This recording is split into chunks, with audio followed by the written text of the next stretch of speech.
হতাশ হবেন না। ভুল হয়ে গেলে কখনো হতাশ হবেন না। হতাশা শয়তানের পক্ষ থেকে আসে। কখনো হতাশ হবেন না। দেন ওযু করে জায়নামাজে দাঁড়িয়ে 2 রাকাত নামাজ পড়ে আল্লাহকে বলবেন, আল্লাহ আমার ভুল হয়ে গেছে, আমাকে মাফ করে দাও। পারা যাবে ইনশাআল্লাহ। জীবনে কখনো হতাশ হবেন না। জীবনে যাই হয়ে যাক না কেন কখনো হতাশ হবেন না। মনে রাখবেন আল্লাহ আপনার রব, আল্লাহ আপনার সাথে আছেন ইনশাআল্লাহ। অতএব নারীর ফিতনা থেকে নিজেকে বাঁচিয়ে রাখার চেষ্টা করুন। আল্লাহ পাক তৌফিক এনায়েত করুন। 7 নাম্বারটা হচ্ছে এই সমাজ আপনাকে যেভাবে শেখায়, কিভাবে শেখায়, এই যে স্কুল, কলেজ, ইউনিভার্সিটি, চাকরি, বিয়ে, সন্তান প্রতিপালন, আর তারপর ইন্না লিল্লাহি ওয়া ইন্না ইলাইহি রাজিউন, এই তো শেখায় নাকি? সবসময় মনে রাখবেন যে আল্লাহ রাব্বুল আলামিনের পরিকল্পনাই আপনার উপরে সবচেয়ে বেশি অগ্রাধিকার যোগ্য, সমাজের পরিকল্পনা নয়। পরিবার আপনাকে চাপ দিচ্ছে, চাকরি পাস না, পড়াশোনা করিস না, হ্যাঁ পড়াশোনায় কেন তুই 80 নাম্বার পাইলি না, কেন চান্স পেলি না, কবে চাকরি পাবি, কবে আমাদেরকে দেখবি, খাওয়াবি, পড়াবি, এই যে চাপগুলো চারপাশ থেকে আসে কিনা, এতে করে অনেক যুবক দেখা যায় মাদকাসক্ত হয়, অনেকে দেখা যায় আত্মহত্যা করছে ইদানিং, করছে কিনা ভাই? এই শব্দটা থেকে আমি এই পয়েন্টটা আজকে লিখেছিলাম যে ভুলেও আল্লাহর প্রতি বিশ্বাস এবং তাওয়াক্কুল হারাবেন না। সমাজ যেভাবে শেখায়, সমাজ চারপাশে যে চাপ আপনাকে দিচ্ছে, এই চাপে নিজে গা ভাসিয়ে দিবেন না। আপনি আল্লাহর কাছে দোয়া করবেন, আল্লাহর কাছে পথ চেয়ে নেবেন এবং আল্লাহর প্রতি তাওয়াক্কুল ভরসা করবেন। কখনো আত্মহত্যার পথ বেছে নেবেন। কি হয়েছে? 80 নাম্বার পান নাই তো কি হয়েছে? আপনি চেষ্টা করেছেন কিন্তু চান্স পান নাই তো কি হয়েছে? চেষ্টা তো করেছেন আপনি চেষ্টা করেছেন ইউনিভার্সিটিতে চান্সের জন্য, আপনি চান্স পাই নাই, চেষ্টা করেছেন না আপনি? বাস, চেষ্টা করেছেন, পাই নাই, তাকদিরে ছিল পাই নাই, বাস। আমি আমার চেষ্টা করেছি। কখনোই আত্মহত্যার পথ বেছে নেবেন না। আর আমরা পিতা মাতাদেরকে রিকোয়েস্ট করব, কোনো অবস্থাতেই সন্তানকে এত বেশি চাপ দিবেন না যে সন্তানটার এই কোমরটাই ভেঙে চলুক। এই সমস্যাগুলো দিন দিন বাড়ছে সমাজের মধ্যে। কেন এত চাপ দিচ্ছেন? তার প্রতিভা কোথায় খুঁজে বের করুন। তাকে জোর করে কেন টেনে লম্বা করার চেষ্টা করছেন? আমাদের সমাজে বাচ্চা হয়ে গেলেই তার পিঠে একটা সিল মেরে দেই, হয় ডাক্তার না হলে ইঞ্জিনিয়ার। কেন? এর বাইরে কোনো প্রফেশন নাই? আমার সন্তানকে হয় ঢাকা বিশ্ববিদ্যালয়ে চান্স পেতে হবে, না হলে বুয়েটে, না হলে এখানে। এর বাইরে আর কোথাও পড়ারই জায়গা নাই? আর এখানে পড়লেই আমার সে ছেলে বা আমার মেয়ে একদম সবচেয়ে বড় জ্ঞানী হবে, অন্য কোনোভাবে হবে না, এটা গ্যারান্টি দেওয়া আছে? যারা সভ্যতা বিনির্মাণ করেছেন তারা কয়জন বড় বড় ডিগ্রি সার্টিফিকেট পেয়েছেন খুঁজে বের করে দেখেন, খুঁজে বের করে। আমরা ফিলোসফির মধ্যে যে ফিলোসফারদের হিস্ট্রি পড়েছিলাম, তাদের মধ্যে বেশিরভাগই দেখা যায় স্কুলেও যায় নাই, কলেজেও যায় নাই। আছে না এমন? আছে। আমি বলছি না আপনারা যাবেন না, আমি বলছি জ্ঞানের মানদণ্ড এটাই নয় যে আমার সার্টিফিকেট অর্জিত হয়েছে। সার্টিফিকেটটাই জ্ঞানের মানদণ্ড নয় তো। হ্যাঁ, প্রতিযোগিতার একটা জগৎ আছে, আমাকে সেই জগৎ উতরাতে হবে। আপনি চেষ্টা করবেন, যদি না হয় তাকদীরে ছিল, হয় নাই, বাস হয়। আমাকে আল্লাহ পাঠিয়েছেন তার ইবাদত করার জন্য, এখানে আত্মহত্যা করার জন্য আল্লাহ আমাকে পাঠান না। আমার জীবন যদি দিতেই হয় তাহলে আল্লাহর জন্য দিব ইনশাআল্লাহ। ঠিক আছে কথা? বাস, দুনিয়ার জন্য নয়। আল্লাহ পাক বোঝার তৌফিক দান করুন। কটা বললাম? 7টা আর 8টা? 7টা। 8 নাম্বারটা ইম্পর্টেন্ট এবং এটা আপনাদের জন্য মজাদার। সেটা হলো 8 নাম্বারটা বেশি ইম্পর্টেন্ট। এটা হচ্ছে দিনের পথে চলার ক্ষেত্রে আপনি অনেক রকম মতবাদ পাবেন সামনে। কেউ বলবে আমারটা সঠিক, কেউ বলবে না ওরটা নয়, আমারটা সঠিক, কেউ বলবে না আমার দলটা সঠিক, কেউ বলবে না ওর সংগঠন সঠিক। এগুলো আপনার কান ভারী করে ফেলবে একদম। তখন মনে হবে যে আগেই ভালো ছিলাম রে ভাই, নামাজ পড়তাম না।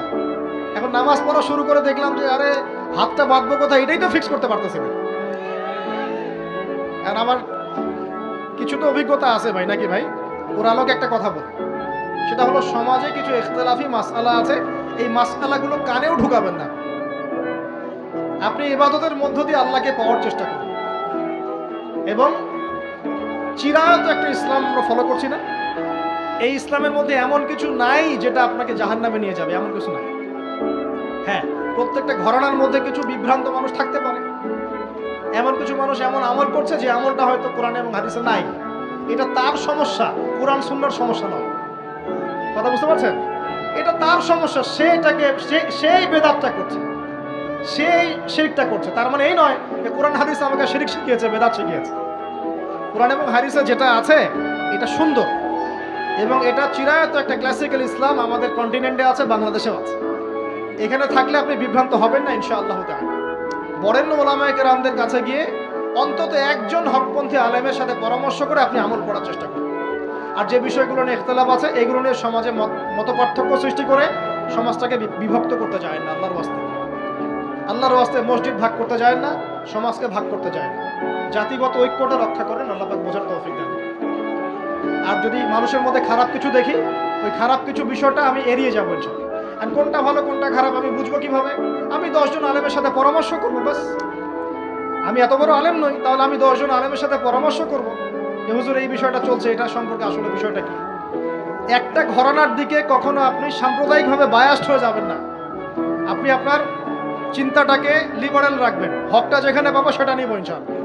এমন নয় যে উনি বলেছেন বলেই হক আর কারোটা নিব না, ওনারটাই নেব, এভাবে চিন্তা করবেন না। হক যেখানে আছে সেখানে যাবেন আপনি ইনশাআল্লাহ। আল্লাহ পাক আমাদেরকে বোঝার তৌফিক দান। আর যে ইখতিলাফগুলো আছে এগুলো নিয়ে সমাজকে বিভক্ত করতে যায় না, মতানৈক্য নিয়েই ঐক্য হবে ইনশাআল্লাহ তাআলা। আল্লাহ পাক আমাদেরকে এই কথাটা বোঝার তৌফিক দান। আর শেষের দুটো হলো, যৌবনকালে আমরা আমাদের পরবর্তী জীবনের প্রস্তুতি গ্রহণ করবো ইনশাআল্লাহ। কারণ বার্ধক্যের জীবনে আপনি কিন্তু এই কাজগুলো এখন করতে পারছেন, সেগুলো পরে পারবেন না। অতএব এই সময়ই আপনি আপনার রিজিকের একটা অংশ সঞ্চয় করার চেষ্টা করুন, কিছু সাস্টেইনেবল অ্যাসেট করার চেষ্টা করুন, যাতে পরবর্তী বয়সে গিয়ে আপনাকে দিনের দিকে কাজ করার জন্য দুনিয়ার ফিতনায় পড়তে না হয়। আল্লাহ পাক আপনাদেরকে হালাল রিজিকের ব্যবস্থা করে দিন, আমি দোয়া করি আল্লাহুম্মা আমিন। আর সবশেষ যেটা বলতে চাচ্ছিলাম, দেখুন যৌবনকালে আমরা যা করতে পারবো অন্য সময় পারি না। তাই এই যৌবনেই ইলম অর্জন করে আল্লাহ পাকের দ্বীনের এই দাওয়াতের মেহনত আমরা শহরে শহরে, গ্রামে গঞ্জে, জেলায় উপজেলায়, প্রত্যন্ত অঞ্চলে সমস্ত জায়গায় পৌঁছে দেবো ইনশাআল্লাহ। যৌবনকালে আমরা বেশি বেশি দাওয়াতি কাজ করার চেষ্টা করবো, আল্লাহ পাক তৌফিক দান করুন। যতটুকু জানেন, আপনি এতটুকু জানেন না যে নামাজ পড়তে হয় 5 ওয়াক্ত, তাহলে নিজে পড়েন, মানুষকে নামাজের দাওয়াত দেন। আপনি এতটুকু জানেন না যে ভাই সুদ খাওয়া হারাম, জানেন কি না ভাই? ব্যাস আপনি মানুষকে বলেন যে ভাই হালাল খাই, সুদ না খাই। আপনি এতটুকু জানেন না যে জেনা করা হারাম, বাস আপনি আপনার বন্ধুকে দাওয়াত দেন, ভাই জেনার দিকে যাইস না এবং হারাম অ্যাফেয়ার্সে যাইস না।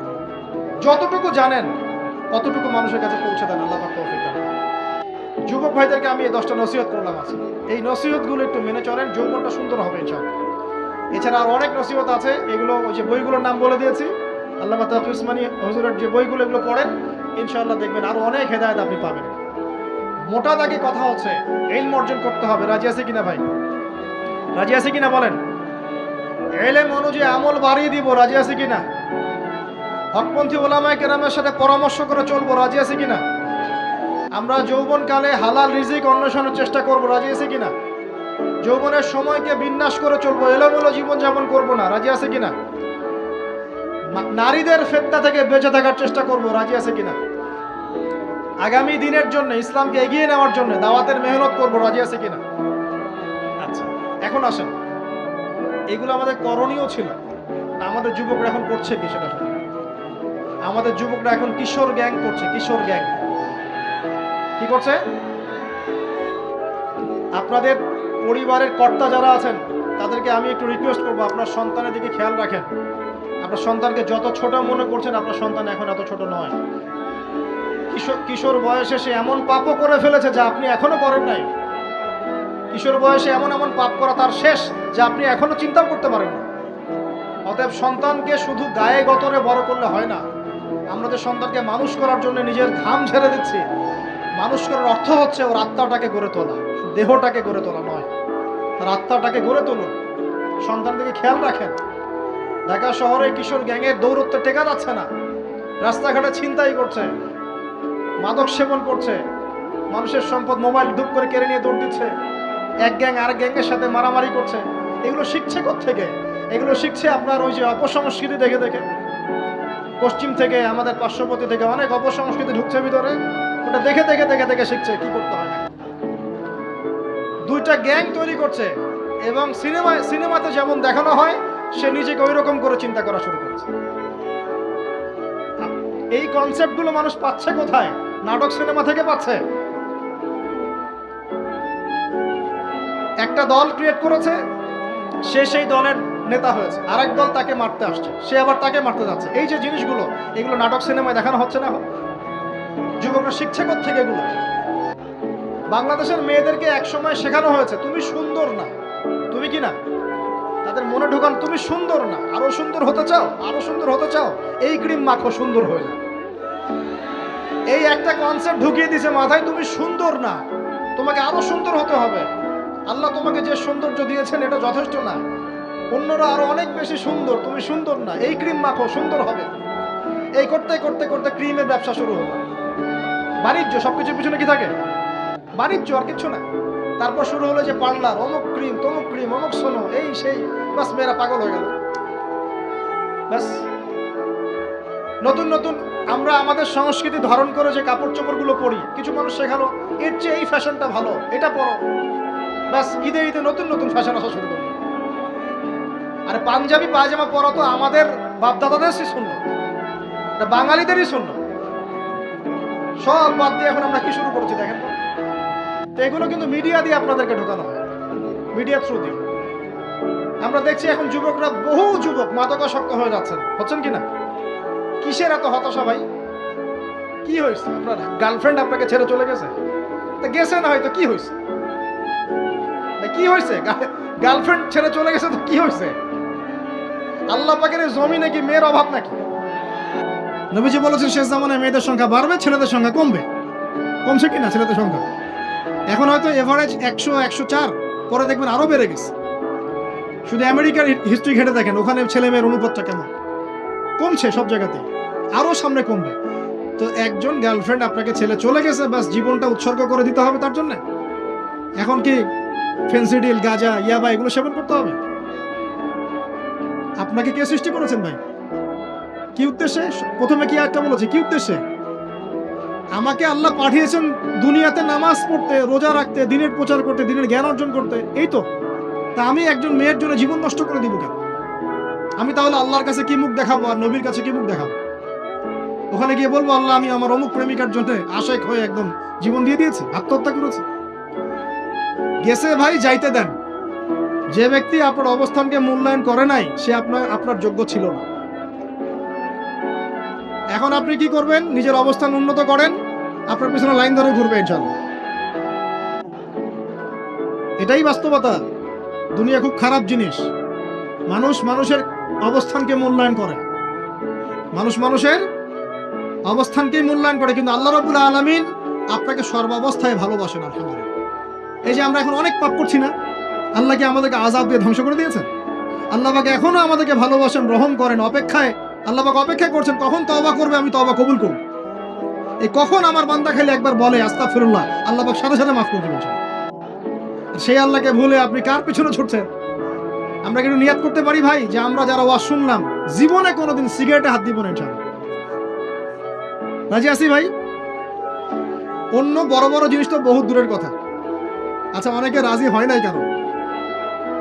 আপনারা কি অলরেডি আসক্ত? আমি অনেক ভাইকে দেখেছি মাশাআল্লাহ ইফতার খুলেই একদম বেনসন টানা শুরু করে। হ্যাঁ, এটা যে হারাম আপনাদের কেউ ওয়াজ করে শোনায় নাই? এটাকে কি মনে করেন আপনারা, হারাম না হালাল? কেউ বলেছে মাকরু, নাকি মাকরু ফতোয়া দিয়েছে? মাকরুহ শব্দের অর্থ জানেন আপনি? মাকরু শব্দের অর্থ কি একটু শোনেন। সূরা বনী ইসরাইল খুলবেন। কোন সূরা? সূরা বনী ইসরাইল। আল্লাহ পাক বলছেন আমি বনু ইসরাইলকে এই এই কাজগুলো করতে নিষেধ করেছি। কোন কোন কাজ? জেনা করো না, জেনার ধার কাছে যেও না, এতিমের মাল আত্মসাৎ করো না, শিরিক করো না, ইত্যাদি। যারা আলেম আছেন তারা আমার কথা বুঝবেন। এই কাজগুলোর পরে আল্লাহ পাক বলছেন যে এই প্রত্যেকটা কাজ আল্লাহর কাছে মাকরুহ, অপছন্দের। কিসের? অপছন্দ। আর এটাকে আপনি সহজ মনে করছেন? নিয়াত করি আল্লাহ পাকের সন্তুষ্টির জন্য আমরা কোনোদিনও মাদকের সাথে সম্পৃক্ত হব না ইনশাআল্লাহ। আর বিশ্বাস করেন, শুধুমাত্র মাদকদ্রব্য নিয়ন্ত্রণ অধিদপ্তর এই আইন কানুন এগুলো দিয়ে, জরিমানা দিয়ে মানুষকে মাদক ছাড়ানো যাচ্ছে না, যাবে না। কেন যাবে না এটা আপনারা খুব ভালো করেই জানেন, আমি বলতে চাচ্ছি না। অনেক সময় মাদক বিরোধী কনসার্ট করে মানুষ, মাদক বিরোধী কনসার্টে ওঠার আগে এক বোতল ডাইল খেয়ে আসে আগে। এগুলো কি বাস্তব কথা বলছি না অবাস্তব কথা বলছি? আমাদের যুবক ভাইরা কোশ্চিন কালেও মাদকের ধার কাছে যাবেন না ইনশাআল্লাহ। একটা হাদিস খালি মনে রাখেন, একটা এই হাদিসটা মনে রাখেন। নবী সাল্লাল্লাহু আলাইহি ওয়াসাল্লাম বলেছেন, কেউ যদি মাদকদ্রব্য সেবন করে তার 40 দিনের নামাজ কবুল হবে না। সিগারেট একটা খেয়েছি, 40 দিন নামাজ নাই। এরপর যদি সে তওবা করে আল্লাহ মাফ করে দিবে। আবার যদি মাদক খায় আবার 40 দিন কবুল হবে। যদি আবার তওবা করে আল্লাহ মাফ করে দিবে। আবারও যদি খায় আবারও 40 দিন কবুল হবে না। আবারও তওবা করলে আল্লাহ আবার মাফ করে দিবে। চতুর্থবার সে যদি মাদক খায়, আল্লাহ রাসূল সাল্লাল্লাহু আলাইহি ওয়াসাল্লাম বলছেন, আল্লাহ পাক কিয়ামতের মাঠে তাকে তিনাতুল খাবাল পান করাবেন। কি পান করাবেন? তিনাতুল খাবাল। সাহাবীরা বললেন, ইয়া রাসূলুল্লাহ, এটা কি? তিনাতুল খাবাল কি? নবী সাল্লাল্লাহু আলাইহি ওয়াসাল্লাম বলছেন, এটা হচ্ছে জাহান্নামীদেরকে আযাব দেওয়ার পর তাদের রক্ত মাংসের যে পুঁজ বের হবে, এই যে ড্রিঙ্কস, জাহান্নামের হার্ড ড্রিঙ্কস, এই ড্রিঙ্কস এর নাম হলো তিনাতুল খাবাল। আল্লাহ পাক আমাদের সবাইকে মাদক থেকে বাঁচিয়ে রাখুন। হতাশা মাদক দিয়ে দূর হয় না। হতাশা দূর হবে, বলে দিব, 3টা জিনিস, মাত্র 3টা। কয়টা ভাই? 1, 5 ওয়াক্ত নামাজ। এক কি? নামাজে আপনি ওযু করে সিজদা দেন, ইনশাআল্লাহ আপনার মনে প্রশান্তি না আসলে আমাকে এসে বলেন যে আসো না। চোখের পানি, মনের আবেগ যা আছে আপনার ভিতরে, কষ্ট, দুঃখ, যন্ত্রণা, সব আল্লাহকে ঢেলে দিবেন ইনশাআল্লাহ। নিজের আবেগ ধরে রাখবেন এখানে, আপনি আল্লাহর জন্য ঢেলে দিবেন। মানুষকে আবেগ দেখা কি লাভ? মানুষ আপনার চোখের পানির মর্ম বুঝবে? মানুষ কি মানুষের চোখের পানির মর্ম বোঝে? আপনার পিতা যদি মারা যায়, আমার কাছে এসে দোয়া চান কান্নাকাটি করে, আমি দোয়া করতে পারবো, কিন্তু আমি কিন্তু আপনার ফিলিংসটা বুঝতে পারবো না। আপনার অনুভূতি কে বুঝতে পারবেন? আল্লাহ পাক আপনার ঘাড়ের রগের চেয়েও কাছে আছে। সুবহানাল্লাহ, সুবহানাল্লাহ। আল্লাহ পাক ঘাড়ের রগের চেয়ে কাছে আছে। গতকালকে বাংলাদেশের একজন বরেণ্য আলেমের সাথে একটা কনফারেন্সে ছিলাম। উনি বলছিলেন যে এক ব্যক্তি, এটা শোনেন, এক ব্যক্তি খুব তার শখ যে তিনি সাহাবীদের মতো নামাজ পড়া শিখবেন। কথা বুঝতে পারছেন? সাহাবীদের মতো নামাজ শিখবেন। তো একজন বরেণ্য আলেমের কাছে এসেছেন, এসে বলছেন যে আমাকে সাহাবীদের মতো নামাজ শিখিয়ে দেন। তখন সেই আলেম আরেকজন আলেমের সন্ধান দিয়েছেন, যে তুমি তার কাছে যাও, তিনি শেখাবেন। তো সেই ব্যক্তি একটু অবাক হয়েছেন, কারণ যাকে প্রশ্ন করেছিলেন তিনি অনেক বড় মুহাদ্দিস, আর যার কাছে পাঠানো হচ্ছে তিনি অত বড় মুহাদ্দিস নন, কিন্তু আবেদ, আমল করেন। তাকে গিয়ে বলছেন উনি আমাকে পাঠিয়েছেন সাহাবীওয়ালা নামাজ শিখিয়ে দেন। তখন তিনি বলছেন ঠিক আছে, সুন্দর করে ওযু করে আসো, সুন্দর করে ওযু করে আসো। ওযু করার সময় খালি খেয়াল রাখবা যে আমি ওযু করছি শুধু আল্লাহর সন্তুষ্টির জন্য। কি খেয়াল রাখবেন? ওযু করছি শুধু আল্লাহকে রাজি খুশি করার জন্য ওযু করছে, আর কোনো উদ্দেশ্য নাই আমার। ওযু করতে যাচ্ছে, তিনি আবার বলছেন দাঁড়াও, শুধু আল্লাহকে রাজি খুশি করার জন্য ওযু করো। আবার শুরু করছেন, আবার বলছেন শোনো, শুধু আল্লাহকে রাজি খুশি করার জন্য ওযু করো।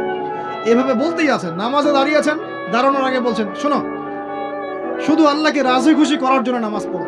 বলতেই আছেন, বলতেই আছেন। এক পর্যায়ে সে ব্যক্তি নামাজ শুরু করলো, নামাজে মনোযোগ এদিক ওদিকে যায়, আর তার মাথায় এটা আসে, এই শুধু আল্লাহকে রাজি খুশি করার জন্য আমাকে নামাজ পড়তে হবে, শুধু আল্লাহকে রাজি খুশি করার জন্য নামাজ পড়তে হবে। এই চিন্তা তার মনের মধ্যে ঘুরপাক খাচ্ছে, ঘুরপাক খাচ্ছে। এভাবে নামাজটা সে শেষ করেছে।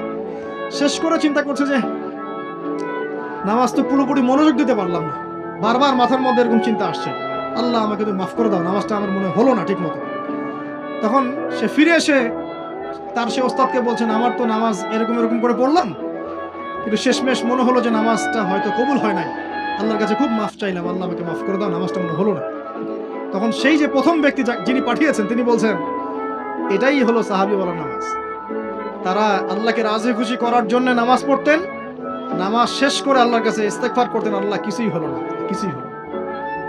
আমার কথা কি বুঝতে পারছেন? অতএব আল্লাহকে রাজি খুশি করার জন্য আপনি আপনার আবেগ, আপনার ইবাদত সব ঢেলে দিবেন, অন্য কারো কাছে কিছু পাওয়ার আশা করুন। অতএব নামাজ আপনার মাদকের দিকে যাওয়া লাগবে না, নামাজই আপনার হতাশা দূর করে দেবে ইনশাআল্লাহ।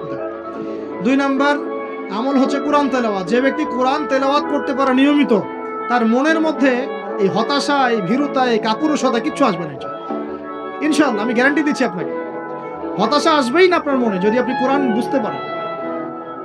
কোরআনের একটা আয়াত নিয়ে কোনো সময় দেখা যায় 2-3 ঘন্টা সময় পার হয়ে যাচ্ছে, আয়াতটা ছেড়ে সামনে যেতে পারছি না। কোরআনের ভিতরে ঢুকলে আপনি দুনিয়ায় ভুলে যাবেন কি হচ্ছে আশপাশে। আমি এমন অনেক আলেমকে দেখেছি যে একটা বই, পাতলা একটা বই, আরবি বই নিয়ে পড়া শুরু করেছেন, যে ফজরের পরে জোহরের ওয়াক্ত হয়ে যাচ্ছে, বইটাই শেষ করতে পারেননি। বুঝতে পারলেন? যখন আপনি ইলমের ভিতরে ঢুকে যাবেন, কোরআনের ভিতরে, হাদিসের ভিতরে, আপনার দুনিয়ার খেয়ালই নাই। একজন আলেম, তিনি এক রাত্রে একটা বই লিখেছিলেন, চটি বই, এক রাত্রের মধ্যে। বলা হচ্ছে, তার সম্পর্কে বলা হচ্ছে যে রাতের খাবার তাকে দেয়া হয়েছে, যে আপনি এটা খেয়ে নেন। খাবারটা পাশেই আছে, খাবারটা পাশেই আছে, খাবারটা খাবো, এটা লিখে খাবারটা খাবো, এরকম তার চিন্তা ছিল। ফজর হয়ে গেছে, বই লেখাও শেষ, খাবার এই অবস্থায় পড়ে আছে, ডুবে গেছেন ভিতরে, খাওয়ার মাথায় খেয়াল নাই। এরকম হয়। একজন মনীষী, বিখ্যাত মনীষী, রিয়াদুস সালেহীন কিতাবের রাইটার, সংকলক আল্লামা নববী রাহিমাহুল্লাহ, এরকম সারা রাত চলে গেছে, পাশে দুইটা খেজুর, ওই দুইটা খেজুর খাওয়ারই সময় পাত, হাদিস নিয়ে গবেষণা করতে করতে করতে করতে রাত পার হয়ে গেছে। আমি বলতে চাচ্ছি, যখন ইলমের ভিতরে, কোরআন হাদিসের ভিতরে ঢুকে যাবেন, আপনার দুনিয়ার খেয়াল আপনার চলে যাবে ইনশাআল্লাহ। এই টেনশন, হতাশা, এই সেই বাদ, তখনই আল্লাহ পাক আপনাকে তার পক্ষ থেকে রহমত দিবেন, বরকত দিবেন, আল্লাহ আপনার দুনিয়ার কাজগুলো করে দিবেন ইনশাআল্লাহ। তখন দেখবেন কেউ আপনার দুনিয়ার ওই কাজটা করে দিয়েছে, কেউ ওই কাজটা করে দিয়েছে, কেউ বাসায় খাবার পাঠিয়ে দিয়েছে, আল্লাহ পাকই এগুলো করাই দিবেন ইনশাআল্লাহ। তো প্রিয় ভাইরা, মাদকে যাবো না আল্লাহর কাছে আসবো? 2 নাম্বার কোরআন তেলাওয়াত, 3 নাম্বার আল্লাহর জিকির। 3 নাম্বার কি ভাই? আল্লাহর জিকির। চলতে ফিরতে সব সময় মুখ চলতে থাকবে, মুখ না চললেও মনে মনে মন তাজা থাকবে, মনে মনে জিকির হতে থাকবে। মনে মনে জিকির করতে পারেন? মুখ নড়বে না, কিন্তু মনে মনে আপনার একটা জিকির হতে থাকবে, সুবহানাল্লাহ, আলহামদুলিল্লাহ, লা ইলাহা ইল্লাল্লাহ, আল্লাহু আকবার। পারা যাবে? পারে। মানুষের মন কখনো চুপ করে থাকে না, কিন্তু মানুষের মন অলওয়েজ কিছু না কিছু চিন্তা করতেই থাকে, করতে থাকে না, যতক্ষণ না ঘুমায় মানুষ। তো প্রিয় ভাইরা, বেশি বেশি জিকির করব, সুবহানাল্লাহ, আলহামদুলিল্লাহ, লা ইলাহা ইল্লাল্লাহ, আল্লাহু আকবার, লা হাওলা ওয়ালা কুওয়াতা ইল্লা বিল্লাহ, এগুলো চলতে থাকবে। আল্লাহ পাক তৌফিক দান করুন, আমিন। সেটা হলো, সমাজে কিছু ইখতিলাফি মাসআলা আছে, এই মাসআলাগুলো কানেও ঢুকাবেন না। আপনি ইবাদতের মধ্য দিয়ে আল্লাহকে পাওয়ার চেষ্টা করুন। এবং চিরায়ত একটা ইসলাম আমরা ফলো করছি না, এই ইসলামের মধ্যে এমন কিছু নাই যেটা আপনাকে জাহান্নামে নিয়ে যাবে, এমন কিছু নাই। হ্যাঁ, প্রত্যেকটা ঘরানার মধ্যে কিছু বিভ্রান্ত মানুষ থাকতে পারে, এমন কিছু মানুষ এমন আমল করছে যে আমলটা হয়তো কোরআন এবং হাদিসে নাই। এটা তার সমস্যা, কোরআন সুন্নাহর সমস্যা নয়। কথা বুঝতে পারছেন? এটা তার সমস্যা, সে এটাকে সেই বেদাতটা করছে, সেই শিরকটা করছে। তার মানে এই নয় যে কোরআন হাদিস আমাকে শিরক শিখিয়েছে, বেদাত শিখিয়েছে। কোরআন এবং হাদিসে যেটা আছে এটা সুন্দর, এবং এটা চিরায়ত একটা ক্লাসিক্যাল ইসলাম আমাদের কন্টিনেন্টে আছে, বাংলাদেশেও আছে। এখানে থাকলে আপনি বিভ্রান্ত হবেন না ইনশাআল্লাহ তাআলা। বরেণ্য ওলামায়ে কেরামদের কাছে গিয়ে অন্তত একজন হকপন্থী আলেমের সাথে পরামর্শ করে আপনি আমল করার চেষ্টা করুন। আর যে বিষয়গুলো নিয়ে ইখতিলাফ আছে, এগুলো নিয়ে সমাজে মতপার্থক্য সৃষ্টি করে সমাজটাকে বিভক্ত করতে যায় না। আল্লাহর ওয়াস্তে মসজিদ ভাগ করতে যায় না, সমাজকে ভাগ করতে যায় না। জাতিগত ঐক্যটা রক্ষা করেন, আল্লাহ পাক বোঝার তৌফিক দান করেন। আর যদি মানুষের মধ্যে খারাপ কিছু দেখি, ওই খারাপ কিছু বিষয়টা আমি এড়িয়ে যাবো ইনশাআল্লাহ। আর কোনটা ভালো কোনটা খারাপ আমি বুঝবো কিভাবে? আমি 10 জন আলেমের সাথে পরামর্শ করবো, বাস। আমি এত বড় আলেম নই, তাহলে আমি 10 জন আলেমের সাথে পরামর্শ করবো যে হুজুর এই বিষয়টা চলছে, এটা সম্পর্কে আসলে বিষয়টা কি। একটা ঘরানার দিকে কখনো আপনি সাম্প্রদায়িকভাবে বায়াসড হয়ে যাবেন না। আপনি আপনার চিন্তাটাকে লিবারেল রাখবেন, হকটা যেখানে পাবো সেটা নিব ইনশাআল্লাহ। এমন নয় যে উনি বলেছেন বলেই হক, আর কারোটা নিব না, ওনারটাই নেব, এভাবে চিন্তা করবেন না। হক যেখানে আছে সেখানে যাবেন আপনি ইনশাআল্লাহ। আল্লাহ পাক আমাদেরকে বোঝার তৌফিক দান করুন। আর যে ইখতিলাফগুলো আছে এগুলো নিয়ে সমাজকে বিভক্ত করতে যায় না, মতানৈক্য নিয়েই ঐক্য হবে ইনশাআল্লাহ তাআলা। আল্লাহ পাক আমাদেরকে এই কথাটা বোঝার তৌফিক দান করুন। আর শেষের দুটো হলো, যৌবনকালে আমরা আমাদের পরবর্তী জীবনের প্রস্তুতি গ্রহণ করবো ইনশাআল্লাহ। কারণ বার্ধক্যের জীবনে আপনি কিন্তু এই কাজগুলো এখন করতে পারছেন, সেগুলো পরে পারবেন না। অতএব এই সময়ই আপনি আপনার রিজিকের একটা অংশ সঞ্চয় করার চেষ্টা করুন, কিছু সাস্টেইনেবল অ্যাসেট করার চেষ্টা করুন, যাতে পরবর্তী বয়সে গিয়ে আপনাকে দিনের দিকে কাজ করার জন্য দুনিয়ার ফিতনায় পড়তে না হয়। আল্লাহ পাক আপনাদেরকে হালাল রিজিকের ব্যবস্থা করে দিন, আমি দোয়া করি, আল্লাহুম্মা আমিন। আর সবশেষ যেটা বলতে চাচ্ছিলাম, দেখুন, যৌবনকালে আমরা যা করতে পারবো অন্য সময় পারি না।